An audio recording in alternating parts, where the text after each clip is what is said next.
L'analyse technique, qu'est-ce que c'est?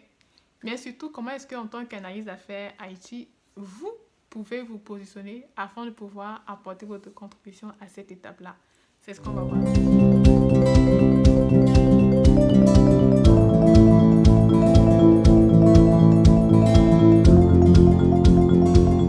Bonjour à tous, j'espère que vous allez bien. Bienvenue pour cette nouvelle vidéo aussi. C'est toujours un plaisir et un privilège sans cesse renouvelé de pouvoir vous avoir afin de discuter un peu de carrière professionnelle. Depuis quelques mois, plusieurs mois déjà, on parle beaucoup du métier d'analyse d'affaires. Pourquoi? Parce que c'est un métier que je fais moi-même et qui regorge d'énormes possibilités.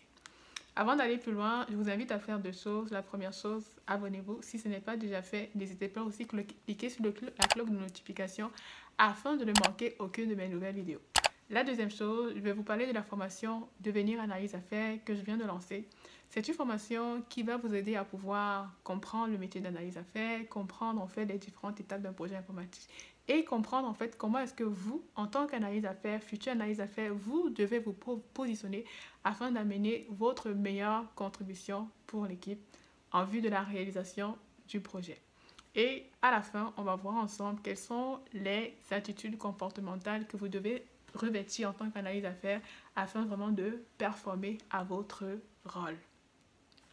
La formation, en fait, elle est disponible en fait sur le lien qui est en commentaire. Si vous êtes intéressé, n'hésitez pas justement à prendre la formation. Vous aurez la possibilité d'avoir une heure de coaching avec moi et aussi, je vais répondre en fait à toutes vos questions que vous allez m'envoyer par courriel dans les 72 heures. Voilà.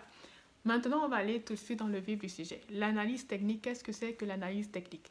Quand j'ai parlé avec vous des différentes étapes d'un projet informatique, j'ai parlé de l'analyse des besoins et ensuite de l'analyse technique. Donc, l'analyse technique, c'est vraiment en fait la phase du projet informatique qui vient juste après l'analyse des besoins. À la fin justement de l'analyse des besoins, l'analyse d'affaires a produit un document qu'on appelle un document, ça peut être un cahier de charges fonctionnel. Ce document-là, en fait, va aider les experts techniques, les développeurs à pouvoir justement penser la solution de manière technique. Dans la phase d'analyse technique, c'est une phase où les experts vont prendre le temps de bien comprendre en fait qu'est-ce qui a été demandé, les besoins qui ont été, les besoins d'affaires, bien comprendre en fait les fonctionnalités qui doivent être rajoutées. Ils vont bien comprendre pour pouvoir proposer plusieurs solutions. Ça peut être une solution, ça peut être plusieurs solutions. Mais dans la phase d'analyse technique, il y aura beaucoup de discussions parce que c'est la phase où, en fonction justement des différentes solutions techniques qui vont émerger, il va falloir trouver la bonne solution. Et pour trouver cette bonne solution-là, il y aura beaucoup de discussions. Il y aura des discussions avec l'analyse à faire. Il y aura également des discussions avec l'équipe, avec les développeurs, la discussion également avec le chef de projet pour voir quelle est la solution qui est la plus économique, la plus efficace, la plus efficiente, la solution justement qui respecte toutes les contraintes internes de l'entreprise, les contraintes également externes de l'entreprise. Quand je parle de contraintes, ça peut être une contrainte en termes de logiciel de programmation à utiliser, ça peut être une contrainte en termes de performance. Lorsqu'en fait, au vu de toutes ces contraintes-là et de toutes les solutions proposées, il va falloir faire le tri et trouver la bonne solution. Dans la phase d'analyse technique, en fait, l'analyse d'affaires va intervenir pour pouvoir justement aider les développeurs à bien comprendre en fait qu'est-ce qui est demandé, qu'est-ce qui est requis. Il faut vraiment les aider à bien comprendre. C'est une phase également où ils auront besoin de votre aide pour pouvoir bien réexpliquer en fait justement les éléments du cahier de charges fonctionnel et également aussi de pouvoir faire le pont au cas où. Souvent, ça peut arriver dans le cas où il y a des projets informatiques où à un moment, la solution en fait qui a été trouvée va demander de pouvoir en fait ne pas réaliser certaines fonctionnalités. Dans ce cas-là, il va falloir en fait aller l'expert technique et l'analyse à faire, aller voir l'utilisateur pour pouvoir lui expliquer cela et lui demander si ça dérange ou pas de pouvoir en fait faire abstention d'une partie de la solution.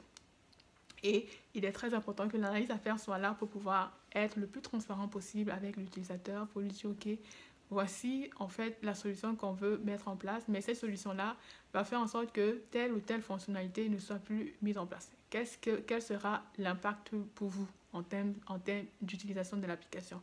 Tous ces éléments-là, il va falloir être le plus transparent possible. le plus transparent possible, pour faire connaître en fait cette solution-là à l'utilisateur et vraiment lui laisser le choix à l'utilisateur. Et aussi, parfois, si ça demande, la solution va demander de pouvoir faire abstention d'une grosse partie justement des fonctionnalités, il peut arriver que ce soit le sponsor qui puisse donner le dernier mot. Donc, voilà un peu à quoi va servir le rôle vraiment de l'analyse à faire à la phase d'analyse. Donc, vraiment aider les développeurs à bien comprendre le cahier de charge, à bien comprendre en fait les fonctionnalités qui doivent être développées et également jouer le pont en fait entre l'utilisateur et les experts techniques lorsque il y aura des solutions qui vont demander à pouvoir enlever en fait ou bien pouvoir faire abstention d'une partie des fonctionnalités. Il va falloir l'expliquer à l'utilisateur et c'est important que l'analyse à faire soit là pour pouvoir jouer le rôle d'intermédiaire entre les deux parties. Donc voilà un peu ce que je pourrais dire dans la phase d'analyse technique. C'est une phase où il y a beaucoup d'arbitrage à faire. L'arbitrage sur le plan en fonction justement des contraintes internes, externes de l'entreprise, mais également des contraintes de coût et des contraintes justement de temps et de délai. Donc voilà un peu ce que je pouvais dire. Vraiment, si vous avez aimé, n'hésitez pas à liker, commenter, partager. Mais surtout, n'oubliez pas que l'analyse technique que nous avons vue aujourd'hui, c'est vu en long et en large dans le cadre de la formation que j'offre. La formation pour devenir analyste d'affaires, je parle beaucoup de la partie de l'analyse. Je parle de l'analyse technique dans cette formation-là. Vous aurez la possibilité de le découvrir si vous prenez la formation. Donc le lien de la formation se trouve dans les commentaires. N'hésitez pas à me dire ce que vous avez pensé de ce que j'ai dit. Si vous avez des questions, n'hésitez pas à les poser dans les commentaires. Ça va me faire un plaisir de vous répondre. Sur ce, je vous dis merci encore d'avoir écouté la vidéo et n'hésitez pas à liker, commenter, partager et à la prochaine.